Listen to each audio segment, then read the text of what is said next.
Good evening, ladies and gentlemen. We welcome you to our program tonight. This is a program that we do each January, and we call it the State of the City. The law says that the mayor has to inform the citizens each year of the condition of the city, and you can do it in any way you want to. And for the last 7 years, this will be 8 tonight, we've chose to come on here on Connersville Speaks and talk about the state of the city. I have as my guest tonight our own Fran Schommel, who has been president of the council numerous times, served many years on the council, and knows the condition of the city very well. Fran, we're glad to have you with us. Thank you, Mayor. I appreciate the invitation.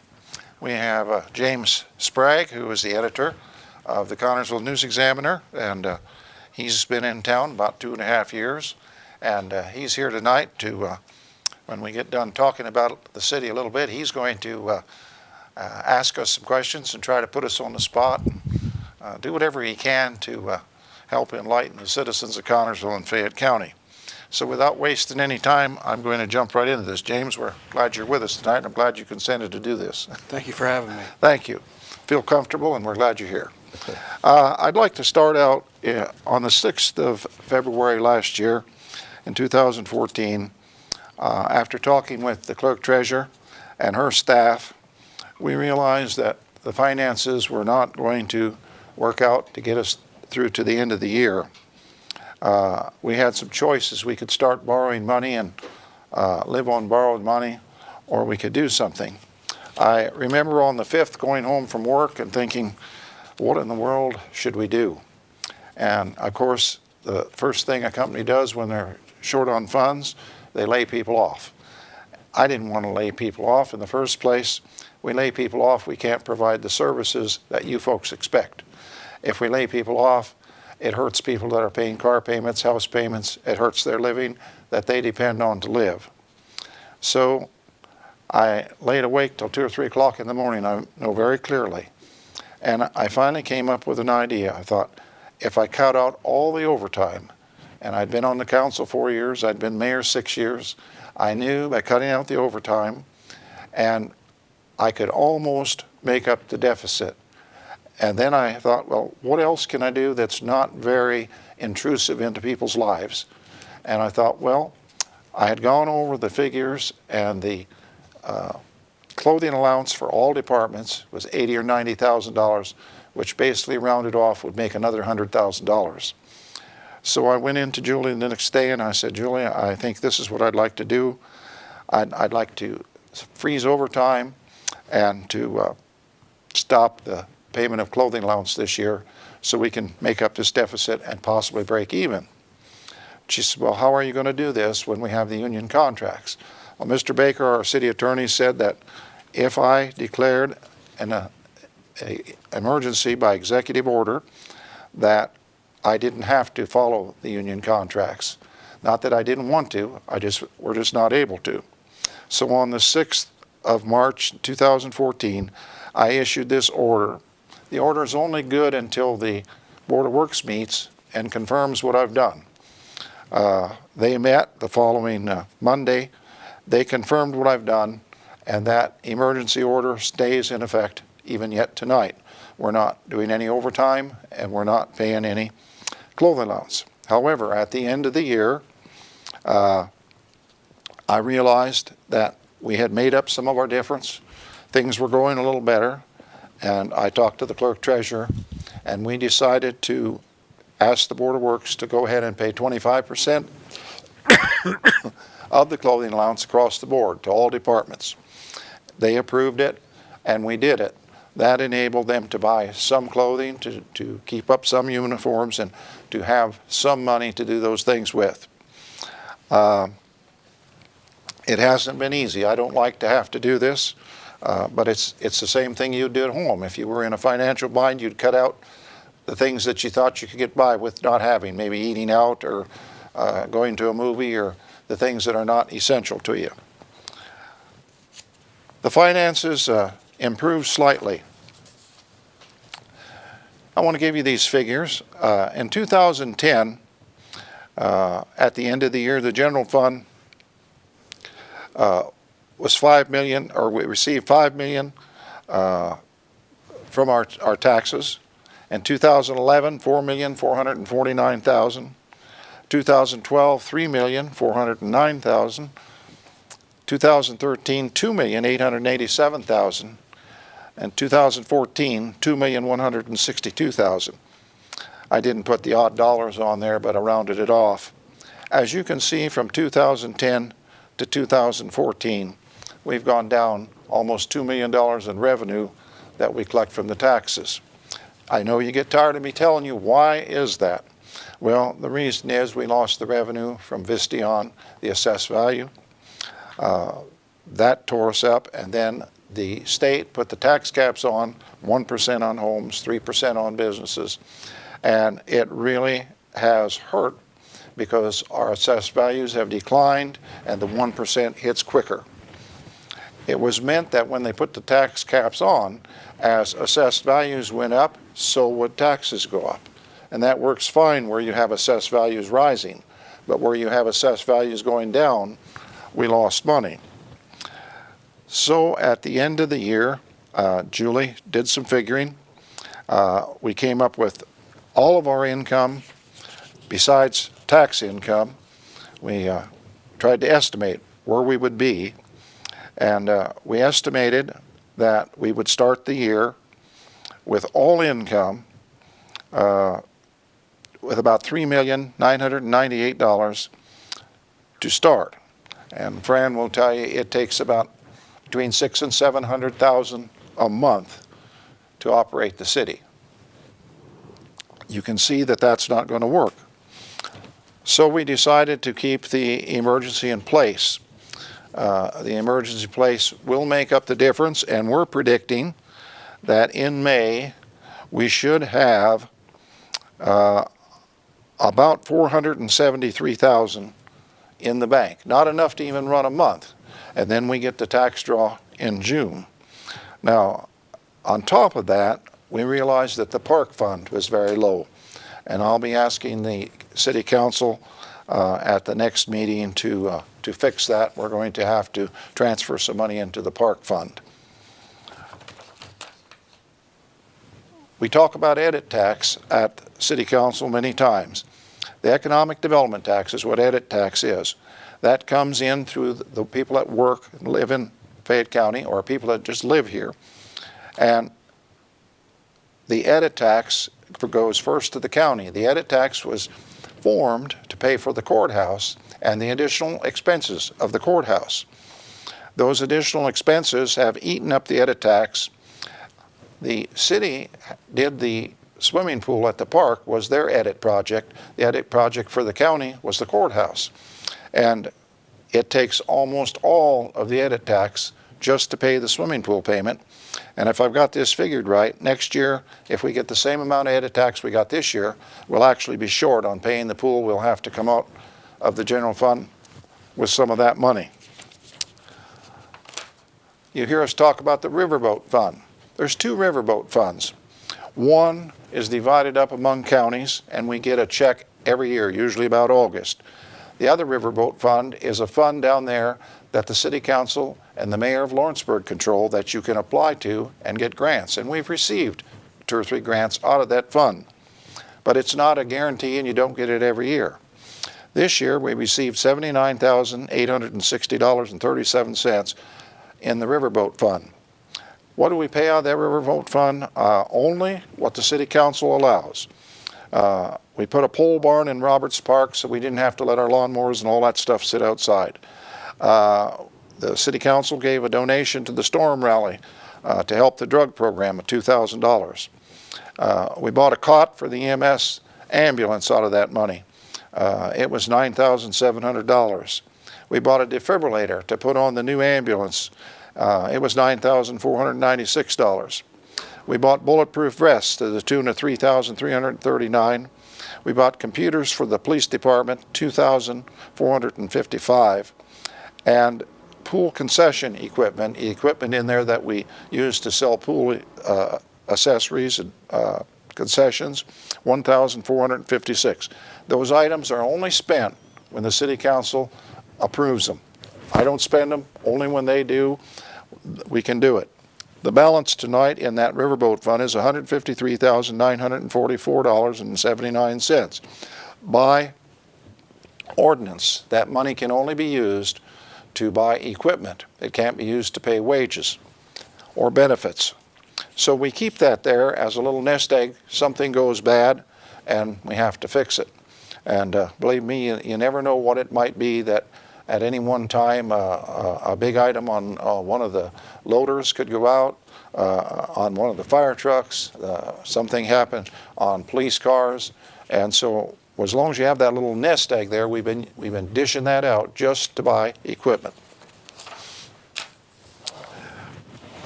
After we put the emergency into place, I wanted to see if it was working. And I can tell you tonight it's working. Each one of these funds that I'm going to tell you about is a fund in the budget. The mayor's budget is what they call it. My budget went down 8%. I took $11,996.57 out of my budget. It's pretty hard to do when my budget is so small. I just have 2 people in my office and operate my office. The clerk treasurer's office actually went up plus 4%, and it went up because one of the people in her office went from a single pay insurance to a family plan. The legal department went down 20%, went down $19,524.80. That's where we pay the attorneys for defending us when we get tort claims and all the different things that happen, and Mr. Baker gets paid out of that. The City Hall budget is down 40%. That's what we've saved in City Hall budget. We cut expenses. The council budget, that's where the council people get paid and several other things come out. We saved 20% in that budget. First aid budget is up 12%. Why? We had to hire another person in order to have 4 on duty all the time. We had to buy the new ambulance because the motor in the other ambulance was bad, and we bought the new chassis. But even after buying that, it was only up 12%. The police department budget went down $425,459.39. I'm very proud the police shaved that off of their budget, cutting overtime, watching their gas, all the different things they've done.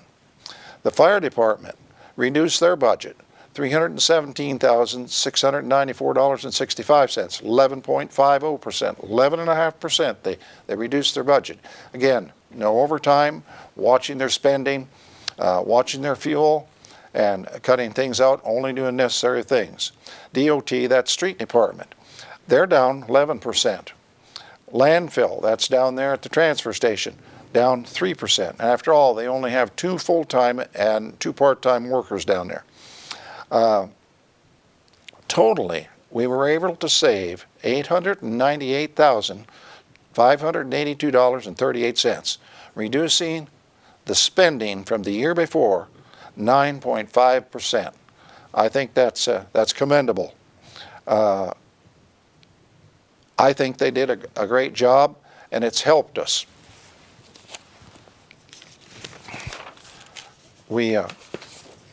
I've got all kinds of information in here that when we turn this over to Jim in a few minutes, that he can ask us questions.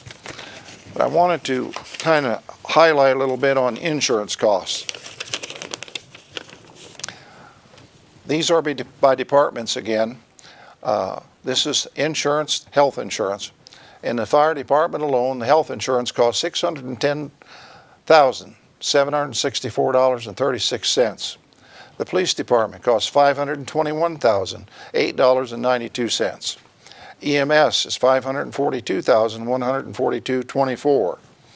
The non-contractuals, that means everybody else that doesn't belong to a union, secretaries, the mayor, all the people that are not in a union, $267,909.24. Police and fire retirees, it costs $621,105.24. That's for the people that are retired that the city still has to pay the insurance on. As you can see, one of the biggest expenses, and one of the things that's really hurting all cities, more especially ours, is those costs for health insurance. In 2007, the budget was made. I took office in 2008 on January 1st. The budget was $13,700,000. We approved a budget last year. I think I don't have it in front of me, but 13,166. 13,166. I told you, he knows it. 13,166. How much are we down, Fran? Well, from the year before, we're down almost $500,000. Yeah. So we've cut that out, but we are still doing fire protection, police protection. We're collecting your trash every week. We do recycling. We do your yard waste. We plow your streets. We have a transfer station operating. Parks and Recreation is running sound and fine. We've made many improvements. Everything is still operating. We've cut no services from anybody in the last 7 years. And yet we've been able to reduce that budget now probably $600,000 or $700,000. Yes. Which we had to. We had no choice. We wouldn't have the money. Yes. Okay. I want to touch just a little bit on Fayette County being the poorest county. You know, there's ways to judge being poor. I grew up in a home, there were 5 kids. My mother stayed home and didn't work. She raised a garden, she raised chickens. We had our own eggs. My grandmother had a cow, we made our own butter. My dad went out and worked. I didn't know we were poor. But when I look back on it, man, we were poor. And you know what? It was a great life. I wouldn't trade that life for anything we did. So being poor and being the poorest county in the state of Indiana might sound like a terrible thing. But let me tell you some good things. Fayette County and Connersville has the best water. 3 years in a row was voted best water in Indiana. Do you know how many counties and cities would love to have the water, the taste of the water, and the amount of water? We can pump 14 million gallons and if it hadn't rained for 3 months. We have an unlimited source. Our airport is second to none in Class 3 cities. Anybody you talk to will tell you that. Yeah, it isn't generating a lot of revenue today, but down the road it is going to be really, really valuable. And we can be proud we've got it.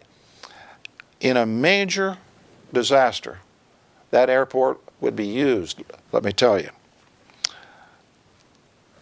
This is a safe place to live.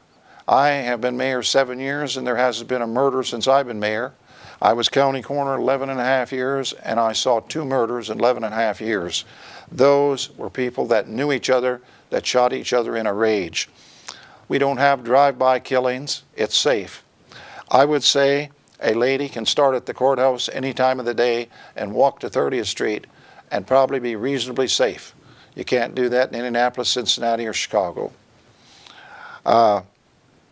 We got great people here. There was an article in the paper just a while back how our giving is much greater than anybody else's for charities. What mom and pop places we got working here, they step up to the plate. At Christmas time, I don't know how many different groups have given toys and clothing, brand new, to hundreds and hundreds of kids. We can live here. You can buy a home, a reasonable home, and live in a nice home, very reasonable. If you take the kind of homes that some of us live in here, they'd be $1 million homes if you went to California or you went to the big city and lived.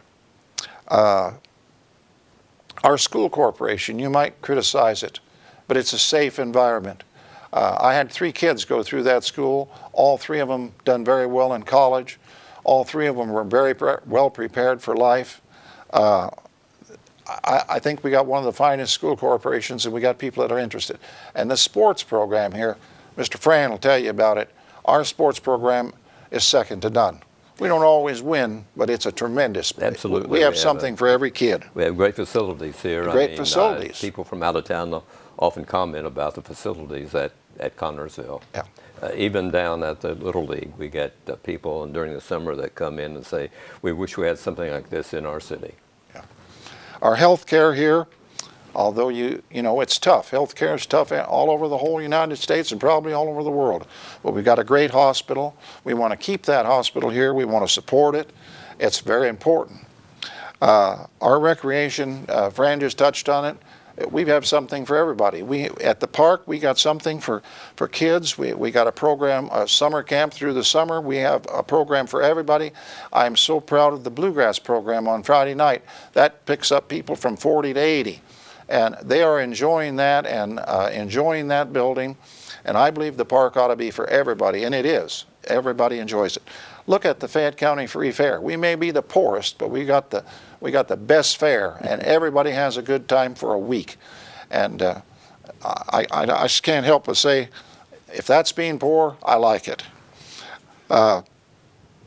Friendliness. You know, I go into the restaurant and everybody's friendly. They call you by name.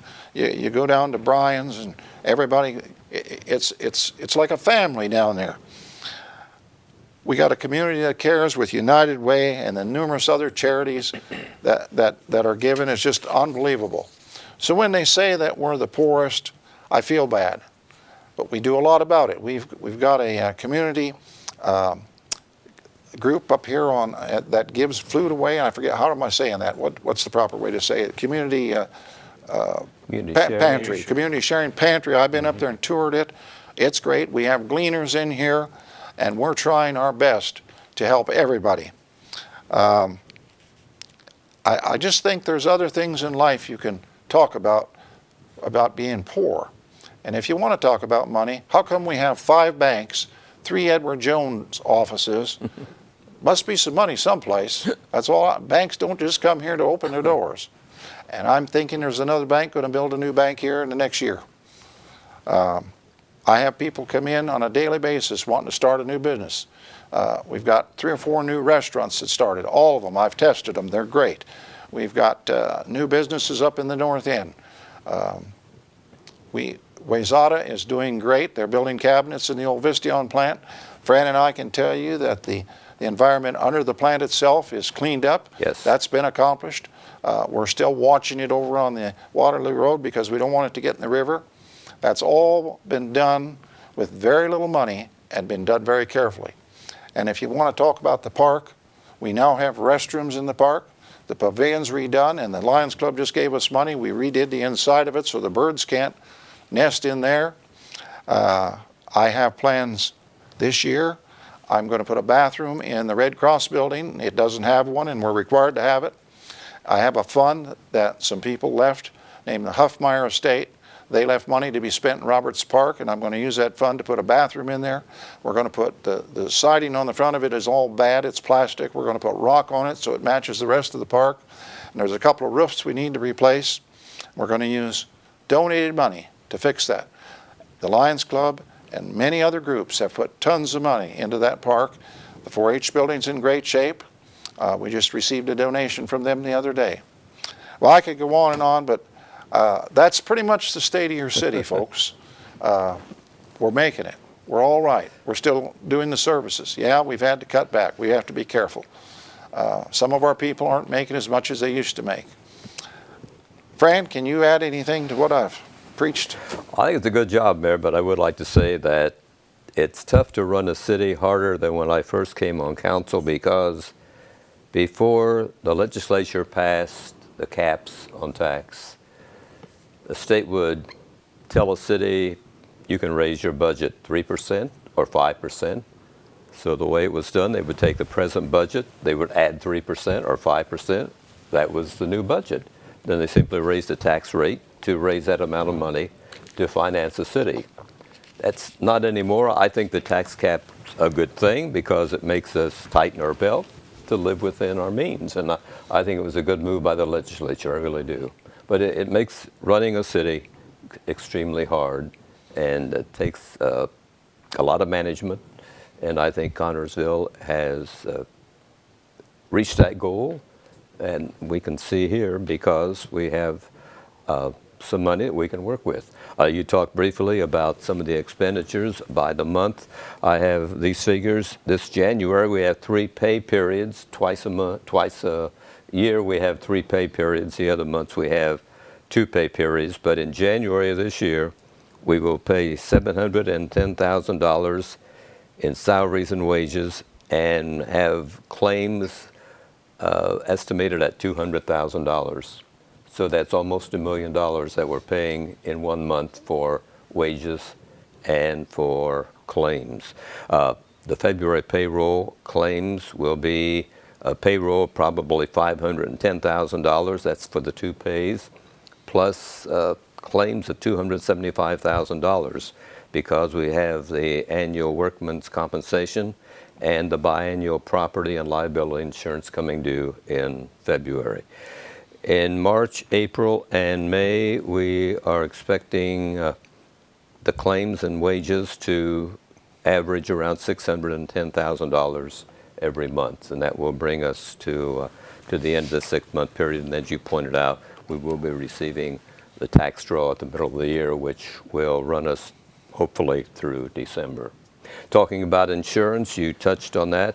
Total amount that the city pays in insurance health claims, $2.6 million is what we're paying. That's one of the highest categories because our first aid is $1,263,000, police $2,491,000, and fire $2,384,000. And again, insurance premiums are $2.6 million, so that's the highest single category that the city of Connersville puts out. Yep. It's stunning when you think about what it takes. Absolutely. When you look at the figures of the money it takes to operate a town, it's unreal. And I know we had the financial emergency declared here, backed up by the Board of Works and by the council. And other cities, I think, are in the same boat. I just don't think it's been publicized. Anything else? Well, not really, no. I think I just want to cover some of what our expenditures... I'm glad you did. I know you can depend on Fran. He's been there for years. He understands it. He knows the budget inside and out. I depend on him. I call him and ask him a lot of stuff. James, I think we'll turn it over to you. You've got 30 minutes here to quiz us, and I brought all kinds of information. I think I can answer most questions. If not, we'll give it a try or give it to you tomorrow. But go ahead with it, James. Okay, Mayor. Well, Mayor, President Schomel, thank you so much for having me this evening. I do appreciate it. You're welcome. And giving me the opportunity to ask questions that I've come up with for this show this evening. We talk about city finances, and as both of you have expressed here, tax caps, loss of assessed valuation with Vistion have had an impact. And I don't think anybody can dispute that. But Vistion's been gone for over a half decade. Tax caps have been in place in the state for a few years. Yes. Why, I think a lot of folks out there do want to know or have the question, why all of a sudden in spring of 2014 does the city one day decide, oh, we're in financial emergency, we need to declare this, we're not going to have enough money for bills the next month?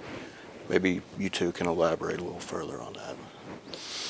Well, I'm willing to take that on. We had a rainy day fund, over $2 million at one time.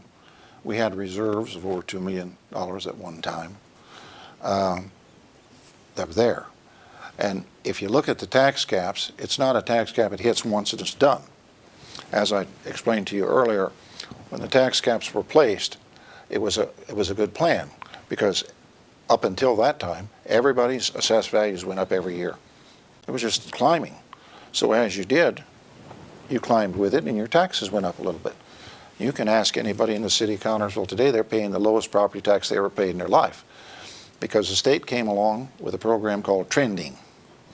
And that trending is you take a house, maybe you've got a $200,000 house in this community, in this neighborhood, and they do it by neighborhoods. And I'm not an assessor, but I've gone over it. And then you take a house over here that's maybe worth 35. You take the average of those two, and it's not that simple. They take lots of houses. And that's the way they get the assessed value for the property. And a very simple way of doing it is, my house on 37th Street, at one time I was paying over $4,800 in property taxes. When I built the house in 1992, My taxes are almost $4,800. Today, my house is assessed at $180,000. I can't ever pay more than $1,800 a year. Now, as property values decreased because neighborhood sales were going down and down, we hit the cap sooner. When the caps first went into place, you had to have a house about $75,000 or $80,000 before it hit the caps. Now we're hitting the caps. If you look on the back of your tax statement, saving due to tax caps, almost every property is hitting it. So it continues to go down. Now, I will tell you this. I believe we've leveled off. I think we've hit that point now. I don't think we can go any lower in assessed values. But when you see 30, 40, 50 homes being sold for $200 a piece, I mean, those have no tax value whatsoever. Tax sales, every day in the paper, repossessions. There's no tax on those properties. And that's why it just kept going down, down, down. But I think we've hit a leveling point. Hopefully that it'll stop there and do it. And then you got to have new construction all the time. And we didn't have any new construction either in private housing or in industry to pick that back up. And you must remember, we lost industry after industry that they were paying the bill here. And you had to move, you had to turn to the taxpayer paying the bill, and they locked their taxes. So when you work with it every day, it's easy to see how it went. But I do think, and I've talked with Julie about it, we think it's leveled off. We're probably going to get about $2.5, $2.4 million each half for a while, and hopefully that'll start to go up. New shopping center, we got some new stores, we got new restaurants. They're going to pay higher taxes. Now, if you look at our assessed value for 2014, it went up. Do you know why? State mandated that farm ground had to be raised 16%. Doesn't help the city one nickel. Farm ground did go up 16%. If you own farm ground, they just sent you a notice and said, your farm ground's up. Now, if you notice, I think it was in your paper here in a day or two, that they're trying to close that gap and not let it go up next year as much. But that's why our assessed value in this county went up. Okay. Well, James, one of the reasons, too, we had 10,000 industrial jobs at one time. Those jobs left.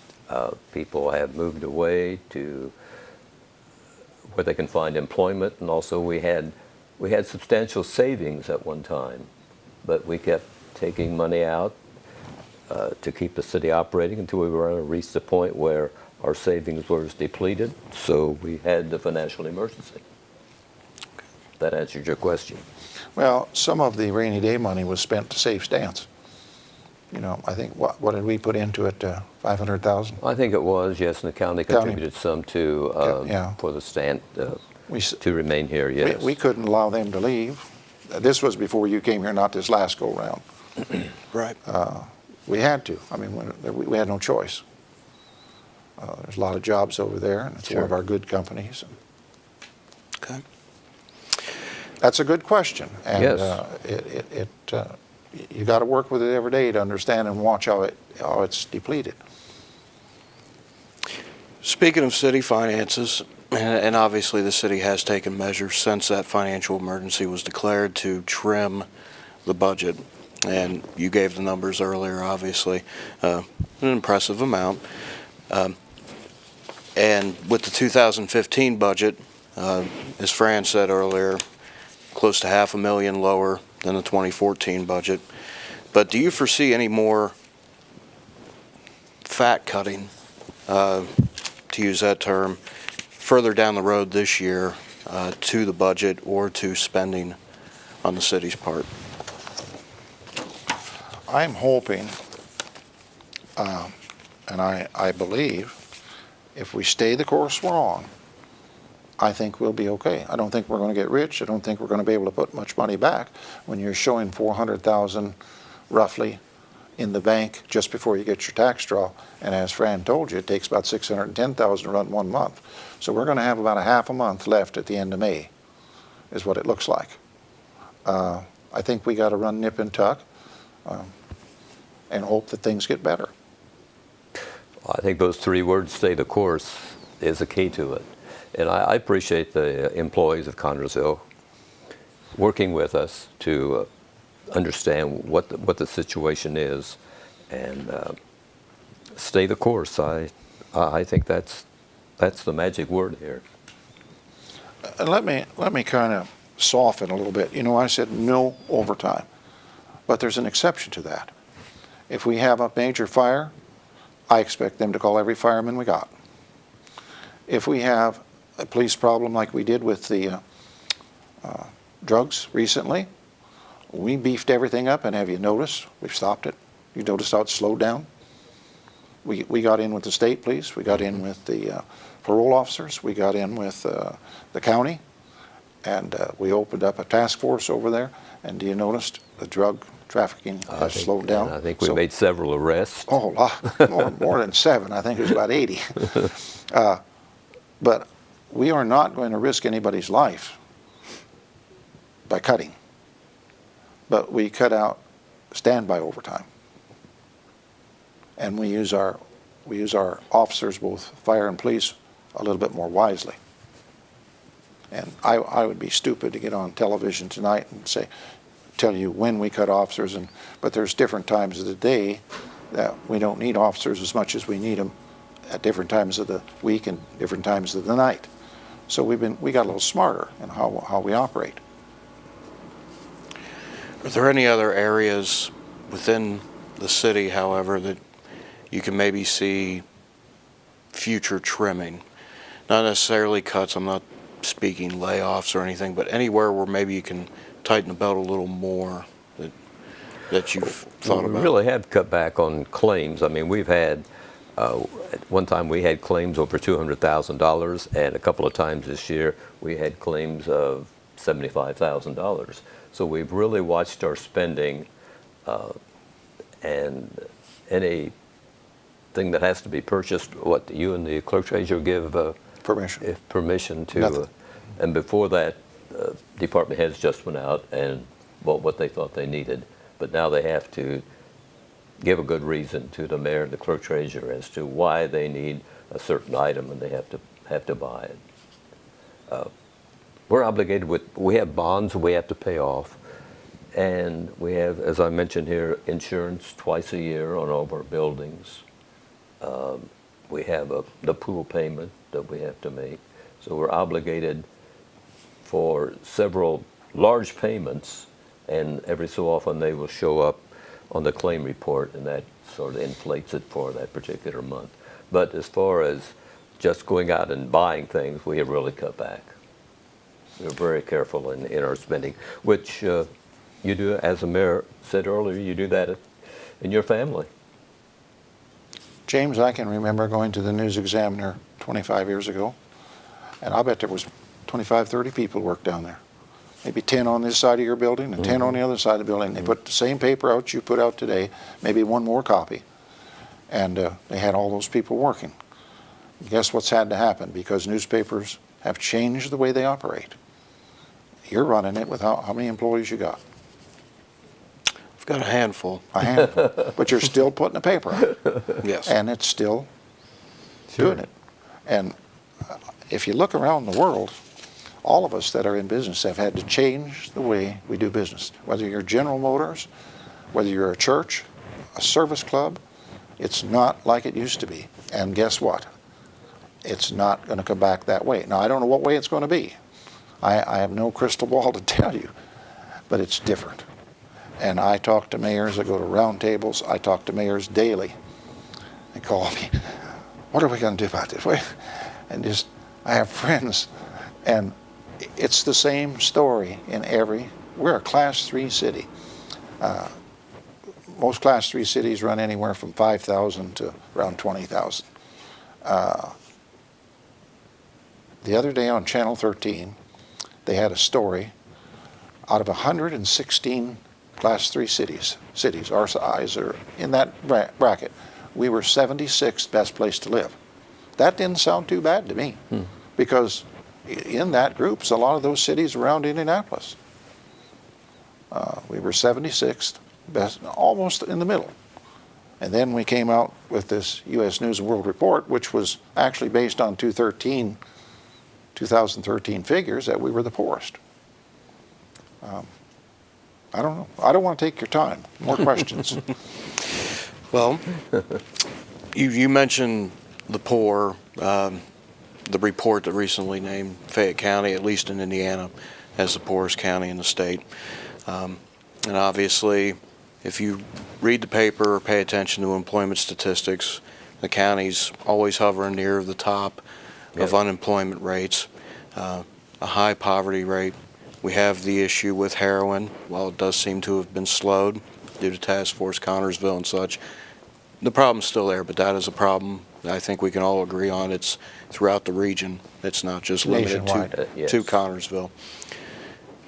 With all those things, how does the city reverse that trend? Because something tells me that things like that, labels such as that, can have a negative impact on economic development, which obviously is something that Connersville needs. I get 5 or 6 magazines. One of them's called Governing, that I get every month. And I read about cities our size, and a lot of experts are predicting the future. I don't remember all of the issues in there, but they become a bedroom community, which we kind of are. A lot of people drive out of here to go to work someplace else. And when you look at those figures, I serve on the Work One Elected Officials Board, and so I get all that stuff. I think it's only 721 people in Connersville are unemployed. When you say 7 or 8%, it sounds like a lot. But when they take our workforce and then they take the number of people, and it shocks me when I look at that. I think we live in a society, I hate to say this, but I think we live in a society today that came up spoiled. And I think we have a society, and I'm not so sure if we had 2 jobs for every person, if we wouldn't have a percentage of unemployment. If you've tried to hire anybody at the News Examiner, I think you'll find that out. I go to these companies and I talk to them, and they tell me what a job they have to hire people. They either are not drug-free, they won't show up for work every day, they have no good work habits, they're late, they call in sick. We live in a society that is like that. Yeah, we're not going to change it, so we got to learn to live with it. All those things play into where we are and what we're going to become. But if you overall look at it, I've lived here almost 50 years. I'm in my 49th year. I've been in business here, and I've enjoyed my business. I deal with beautiful, wonderful people at the time when they lose someone in their family. I get some of the most beautiful thank you cards from people you've ever seen. I like it here. This is my home. This is where I live. I've got graves out the cemetery to be buried in. I don't understand it. And I talk to people from Carmel, and they'll say, it's not so great up here. Traffic's terrible. You can't hardly get to work. It takes an hour, hour and a half. Taxes are high. Everything's expensive. People are snooty. We don't have snooty people around here. You know, it is what you pick. You choose to live here. Maybe you just have to because of your job, but Fran's lived here his whole life. You plan to move, right? No. You know, your family before you lived here, Fran. Your mom and your dad. You know, I come from a little town that used to be 5,000.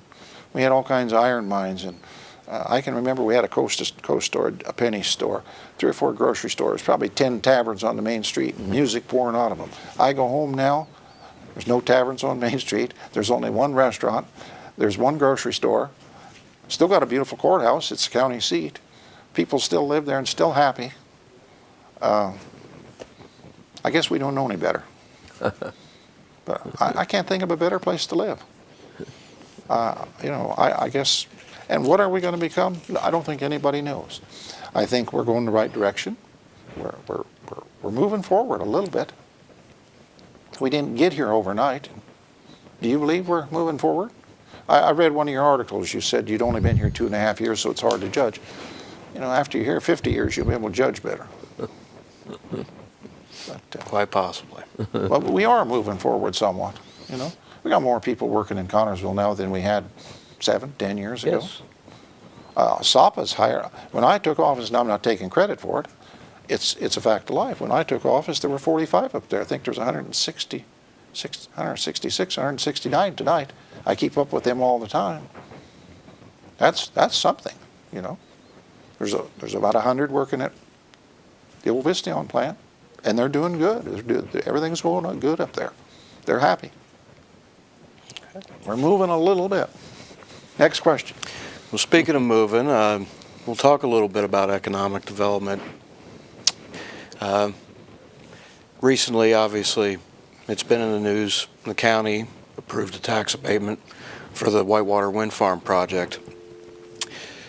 What can you see, or how can the city piggyback off of obviously a different venture, economic venture that the county's embarking on? How can the city piggyback off of that to possibly stir up some new economic development? Well, I think we'll get to unload them. If it goes through the zoning and everything goes through like it's supposed to, we'll probably unload them at the airport, which will Yes. make the railroad money. It'll make us money at the airport because we made quite a bit off of the things that went up to the northern county.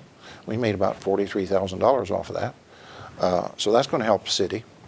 There may be other things come along with that. Well, I would think there'd be construction jobs. Of course, those would be temporary, and then eventually it would be permanent jobs. Not that many, but I think it would have an impact on. And having a wind farm, I think, would be good news for anyone that might be looking at our area. That they think there must be something there. This company would be investing that kind of money in Fayette County and in Connersville. So I think it would have hopefully a ripple effect. You probably saw I went to the zoning board the other night and asked them to zone that 48 property. That in itself is not a big deal. It's 8 to 10 jobs, but it is an opportunity to have a Chinese company for the first time actually come here and open a warehouse. I know him, and he's promised. He has friends in China, and he's very well thought of. He will bring other jobs. We have 58 acres up there. We now have sewer and water to it. I had a vision of making that an Asian park. It could very well be. There are hundreds of companies in China would love to come to America and build their product. You know why? It sells better when it's built in America than it does when it's built in China. It sells much better, and they love to live over here. And we are an EB5 county. Do you know what that is? You can explain. One of few. If you come over here and in our county and invest at least $500,000, you can become a dual citizen of that country and the USA. With one exception, you can't vote. They can own property, and that's a big thing for Chinese people, big thing for Japanese people. That's how we get Asian parks. And we are qualified. We just got qualified, I'll say 2 years ago. And we are an EB5 county. There's not very many I think maybe 5 or 6 counties in the whole state of Indiana that have worked and got that recognition. We're ready, but we need to move forward. And I'm hoping, he has told me now they're going to reapply under general business. And I hope that passes. When it's got to be advertised again, we've got to have another hearing. I'm hoping that passes. I think that'll be a step toward, and you know, that could help us a lot. Okay. All those things. I hope in the future that we just keep moving forward a little bit at a time, getting more and more. You know, a lot of people like to go to Richmond and eat. Do you ever notice when you go to Richmond and eat, you always go to the west side of Richmond? Isn't that strange? There's nothing on the east side of Richmond. Do you know why? Because there's nothing between Richmond and Dayton. So if you want to go someplace, you either go to Dayton or Richmond. Well, it's closer to go to Richmond. If you go in a parking lot of the Olive Garden or any place else, it'll be half Ohio cars. That's why all the eating places and the growth, Menards and all the rest, is on the west side or on the east side of Richmond. That's the reason. They're lucky. We don't have an interstate skirting us. And there is something between us and Dayton. But when you really analyze that, Richmond, I talked to the mayor over there, she's a friend of mine. They struggle. They struggle. She's had to close a fire station, and they struggle.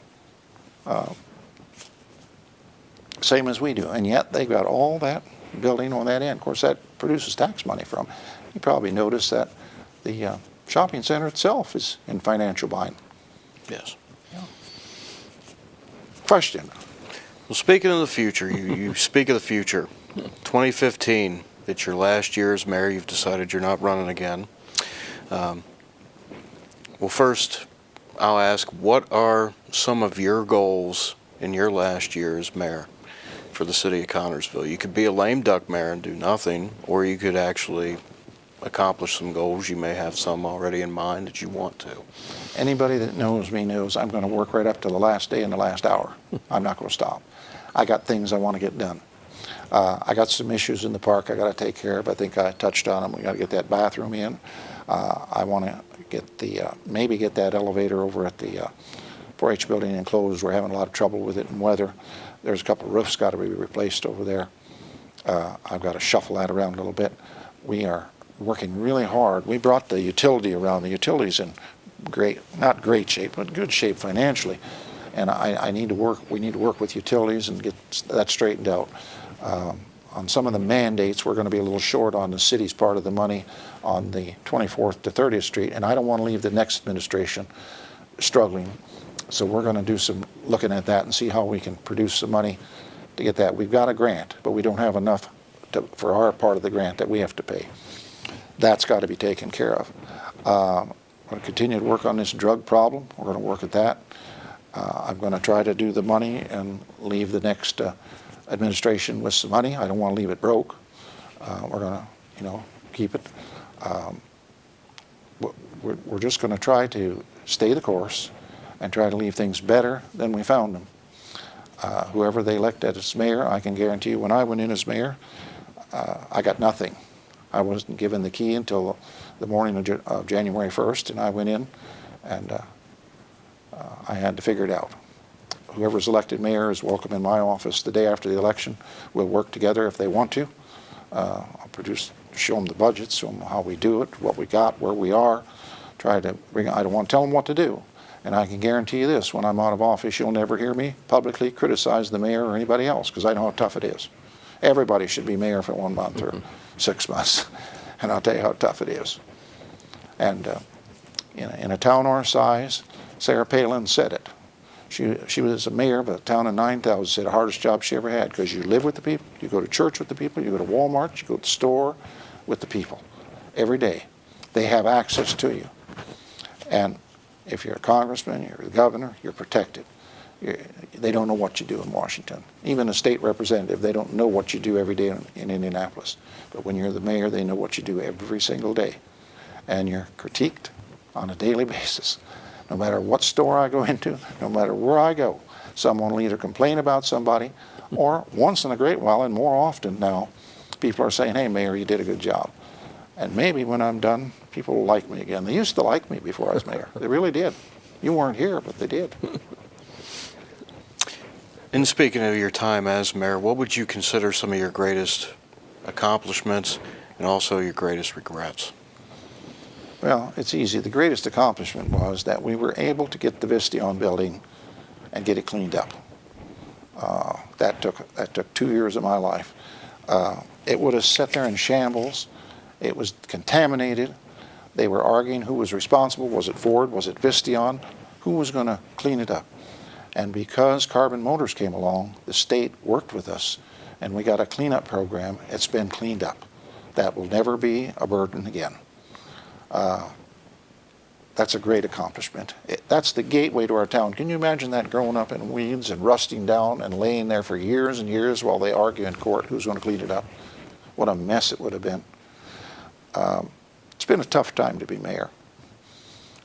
I kind of wish I could have been mayor back when they had plenty of money rolling in. I think I could have got a lot done. The accomplishments in the park, I put a lot of money and time in the park. I never could understand with a city our size why we didn't have restrooms in the park. working together with the school corporation and different groups. We got nice restrooms in the park. The buildings are all in top shape in the park. That's been a great. We got Smalley Lake in good shape with trails and a nice recreation. We have 8 nice parks that belong here. I was only in office 3 months until the State Board of Accounts told me utilities were broke. Fran will back me up on that. Yes. We had to bring that around, and we're financially sound today. My wife will say to me, she'll say, "Do you think it was worth it?" And I said, "Yeah, we were able to accomplish some things. I wish we could have done more. I still have a burning desire. If I was 10 years younger, I'd try to run again. I don't know if the people would elect me. I'm 72 years old. One wise man told me one time, you got to know when to quit. And I've got a business to go back to that'll keep me busy until I leave this earth, and that's what I intend to do. I love the funeral profession. I've done it all my life. Since I've been 15 years old, I've been working in a funeral home. And I want to go back to that and spend the rest of my days doing that. But you won't see me writing any letters to the editor or criticizing the mayor, because I know how tough it is. Do you have one regret that stands out the most? Well, I guess I regret that I had to take the town through these times, and I regret that carbon motors didn't work out. We felt that was going to, everybody did, the state, the federal government, everybody thought that was going to be a big thing. It was a great idea. But it did help us because it allowed us to get the building. You got a question for us, John? We have a problem with the phone system tonight. Okay, our phone's not working. Fran, you're always my reader. Yes. Fran has a golden voice, was on the radio for years. I don't think that's insulting to anybody. Go ahead and read it. Okay, Jim called to say that he appreciates how hard you and I'm not sure the mayor works. Okay, how hard the mayor works when unappreciated, is that it? Yeah, went on, appreciate it. Oh, okay, and he talks about the facts and figures and hopes that the city will continue on, and he wants to have more positive news in the paper. James, that's for you, that bottom one. So he included you also. So, Well, and James, I might ask you. You lived here two and a half years. You came to Connersville from where? well, I originally grew up in Butler County, Ohio, right across the border. Okay. A little town called Okeana. Okay. So that's where I grew up, and that's where I lived until I joined the Army back in 1999. Okay. And for 10 years I was in the U.S. Army, active duty, various different duty stations, including Guantanamo Bay. Okay. And yeah. got out, returned home, went to the University of Cincinnati on the GI Bill, graduated with 2 degrees, one in journalism, one in communication, and long story short, ended up here. Working as a reporter, and ended up when Bob Hansen left to go to Newcastle, became the editor. Oh, good. You're doing a good job. What do you think of Connersville? I mean, have you lived in another, well, your hometown, I suppose times were better at one time than they are now? Well, Okeana had one gas station, one convenience store, and one restaurant. So the biggest area would be Ross, Ohio, and Hamilton, Ohio, were the biggest areas that were close to where I was. Okay. And as I wrote in an opinion piece a few months ago, Connersville really reminds me a lot of Hamilton, Ohio, a city that was built on industry. Right. You had Champion Paper and Fisher Body and industry such as that in Hamilton. That's no longer there, just as Vistion here, for instance. So I see a lot of similarities, not just in the economic situations, but also just the people. And a lot of the issues that Hamilton faces, Connersville faces as well. We're gonna have to do this again, get you back on here when we can interview you and talk more about the paper. He's telling me we're just out of time, Fran. Okay. I got to wind this down. I hope that we've been of some help to you tonight. We've tried to be as honest as we can, Fran and I both. I know we have. We have a heart for this city and for this community. It's our town. We thank Jim Sprague from the paper being with us tonight, and maybe before the end of the year we can have him on here again and talk more about things in general instead of finances. But for tonight, we appreciate you watching. Thank you so much, and good night.